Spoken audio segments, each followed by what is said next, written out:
হয়েছে বড় বউ, ওকে নিয়ে পীড়িত করলেই চলবে? এদিকে টেবিলের উপর যে এটো বাসনগুলো পড়ে রয়েছে সেগুলো মাজা ঘষা করবে কে? হ্যাঁ, কটা ঝি চাকর আছে? যাচ্ছি মা। চলো না দিদি, আমি তোমার সঙ্গে হাতে হাতে কাজ করি। ও বাবা, কি পীড়িত রে! দেখবো দেখবো কত কাজ করতে পারো। দেখি তোমার বাবা মা কি গয়না পরিয়ে শ্বশুর বাড়ি পাঠিয়েছে। হ্যাঁ? গলার ওই দুটো সোনার না ইমিটেশন? আমার মা বাবা নেই, ছেলেবেলাতেই মারা গেছেন। আমি মামার কাছেই মানুষ। ও, মা বাবাকে খেয়ে বসে আছো? ধন্যি মেয়ে। এখানে এসে আবার তো নতুন করে মা পেলাম। ও বাবা, কি কাব্য মারা কথা রে বাবা! শিখে নাও মেজো বউ, শিখে নাও। আমার বাবা ওসব ন্যাকামি আসে না। নাও, খোলো দেখি হাতটা।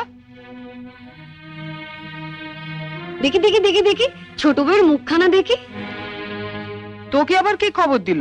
বাহ, রন্টুর বউ ভাতে যাবো বলে তৈরি হচ্ছে, হঠাৎ তনু গিয়ে বলল, তা মা তোমার ছোট বউয়ের মুখখানা তো বেশ। এই দেখ তো, ওর গলার হারটা সোনার না ইমিটেশন? আমার তো মনে হয় ইমিটেশন। মা দেখেছেন আমার বিয়ের হারটা এখনো কেমন চকচক করছে?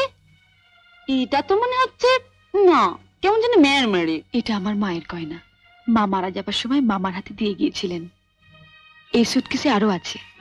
দেখি দেখি দেখি, সরো সরো সরো না, বাপের বাড়ি থেকে কি আনলে দেখি।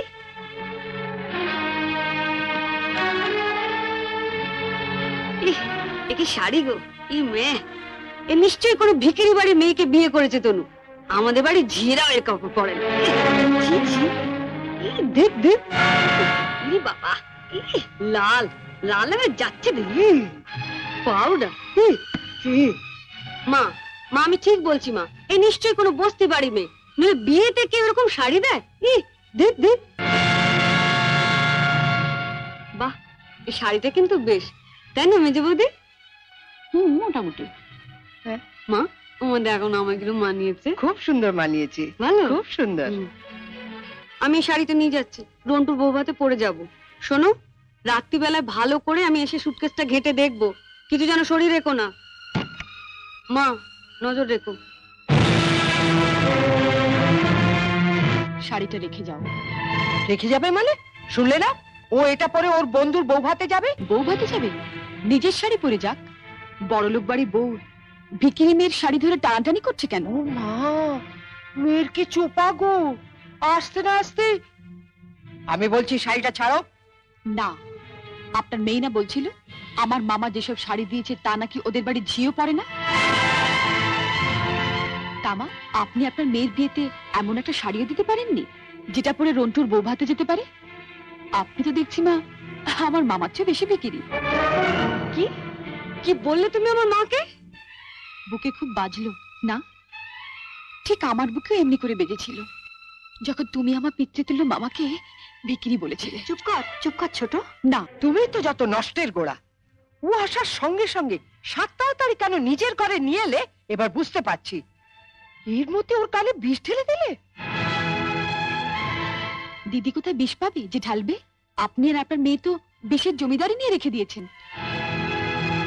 ছোট, শাড়িটা দিয়ে দে। না, আমার মামা খুব গরিব, বিয়েতে আমাকে ভালো শাড়ি না দিতে পারলেও এই শাড়িটা অনেক কষ্টে কিনে দিয়ে বলেছিলেন বাড়ির যিনি গুরুজন তার পায়ে দিয়ে প্রণাম করো।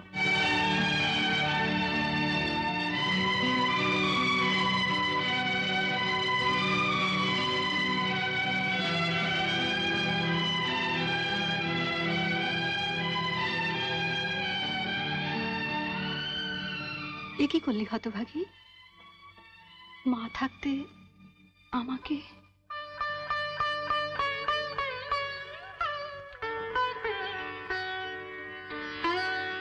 ছোটবেলায় মাকে হারিয়েছি, কত আশা নিয়ে বাড়িতে এসেছিলাম, নতুন করে আবার মাকে পাবো। কিন্তু বড়দি, ওনার যা মূর্তি দেখলাম এ তো মায়ের মূর্তি নয়। শাড়ি দিয়ে প্রণাম করলে আমার মরা মায়ের হাতটা কষ্ট পাবে। শুনলে মেজে বৌদি, শুনলে? যত বড় মুখ না তত বড় কথা। ঠিক আছে, রন্টুর বৌভাত থেকে আসে, তারপর তোমার হচ্ছে। দাঁড়াও, যাবার আগে ছুঁড়ে ছুঁড়ে যে শাড়িগুলো ফেললে সেগুলো সুটকেসে তুলে দিয়ে যাও। তুমি বড়লোক বাড়ির বউ, তোমার বাড়িতে 10-20টা ঝি থাকতে পারে, কিন্তু এই বাড়িতে তো ঝি নেই, তাই কাজটা তোমাকেই করে যেতে হবে। কি হলো, তোলো। ছেড়ে দে ছোট। তুমি চুপ কর বড়দি। রন্টুর বউ ভাতে যেতে গেলে কিন্তু এই কাজটা করে দিয়ে যেতে হবে ঠাকুরজি। আমার বাড়িতে? মা, কি ডাকাত মেয়ে রে বাবা। যাই, ওনাকে বলি গিয়ে যাই। তুমি কোথায় যাচ্ছ? শাড়িগুলো তোলো। মেজ বৌদি, ও বড় বৌদি, ছাড়, ছেড়ে দে ছোট, ছেড়ে দে, নইলে কিন্তু রন্টুর বউ ভাতে যেতে দেবো না। তোলো।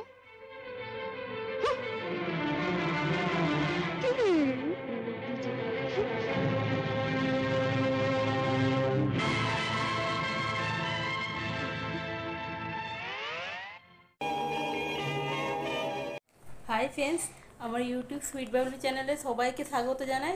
তো এইটা আমার প্রথম প্রচেষ্টা। অভিনয় কোনোদিনও শিখিনি, আর এই অভিনয়টা প্রথম চেষ্টা করে দেখলাম। যদি তোমাদের ভালো লেগে থাকে অবশ্যই কমেন্ট করে জানিও, লাইক করো। আর এডিটের উপর সব নির্ভর করবে, তবু আমি যথেষ্ট করার চেষ্টা করেছি। বাকি আর কিছু বলতে চাই না, যদি ভালো লাগে তো লাইক করো, হ্যাঁ, আর সঙ্গে থাকো।